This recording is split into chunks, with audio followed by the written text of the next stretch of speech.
দেশের দুই স্থানে সড়ক দুর্ঘটনায় নিহত হয়েছেন মোট ১৬ জন। এ ঘটনায় আহত অন্তত ৩০ জন। সিলেটের ওসমানীনগরে দুই বাসের মুখোমুখি সংঘর্ষে নিহত হয়েছেন ৯ জন। এ ঘটনায় আহত হয়েছেন ১২ জন।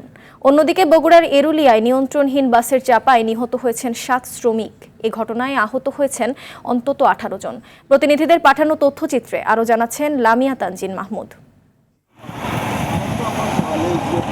ঢাকা সিলেট মহাসড়কের দয়ামির বাজার এলাকায় দুটি যাত্রীবাহী বাসের মুখোমুখি সংঘর্ষে নিহত হয়েছেন ৯ জন।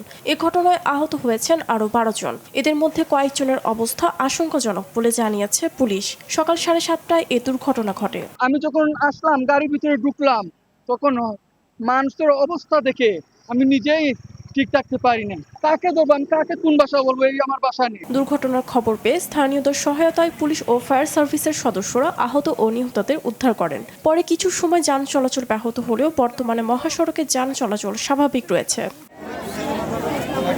এদিকে বগুড়ার এরুলিয়া নিয়ন্ত্রণ হারানো একটি যাত্রীবাহী বাসের চাপায় রাস্তার পাশে অপেক্ষমান ৭ শ্রমিক নিহত হয়েছেন। এ সময় ঘটনাস্থলে ৩ জন মারা যান। হাসপাতালে চিকিৎসাধীন অবস্থায় মারা যান আরও ৪ জন। করে একটা সাউন্ড হলো, থানার পরে দেখে ৪ টাকা দর আগুন বলছে, তখন এই গাড়ি আসলে পোলাসার দাঁড়িয়ে খাচ্ছে।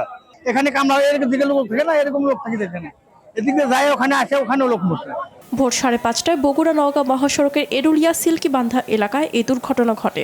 দুর্ঘটনার পর সড়ক অবরোধ করেন স্থানীয়রা। এখানে এটা খুব অতি জরুরি, আমরা চাচ্ছি এখানে একটা আইল্যান্ড হওয়া দরকার। আমরা আজকে আশ্বাস নেব না, আমরা একদম ডাইরেক্ট নিজ চোখে কাজ দেখবো, কাজ দেখার পর আমরা রোড থেকে সরে যাব। আজ নয় কিছু লোক আহত হয়েছে, নিহত হয়েছে, আমরা এটা চাই না।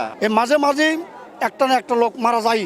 একটা ছেলে পার হচ্ছে, স্কুলের ছাত্রছাত্রী পার হচ্ছে, কোনো গুরুত্ব দেয় না এরা। প্রায় ৪ কিলোমিটার এলাকায় যানজট সৃষ্টি হলে সড়ক ও জনপথ বিভাগের পক্ষ থেকে প্রয়োজনীয় সামগ্রী এনে আইল্যান্ড নির্মাণের কাজ শুরু করা হলে অবরোধ তুলে নেন স্থানীয়রা। যে মৃত হয়েছে তাদের সকলের পরিবারকে ২৫,০০০ টাকা করে সরকারি যেটা দেওয়া আছে সর্বোচ্চ সেটা করে দেওয়া হবে, আর যারা আহত হয়েছে তাদেরকে ১৫,০০০ টাকা করে দেওয়া হবে প্রত্যেক ফ্যামিলিকে। আমরা তদন্ত কমিটি করব, এই যারা এই অ্যাক্সিডেন্টগুলো ঘটিয়েছে এটা দৃষ্টান্তমূলক শাস্তির ব্যবস্থা আমরা করবো ইনশাআল্লাহ। লামিয়া তানজিন মাহমুদ, RTV।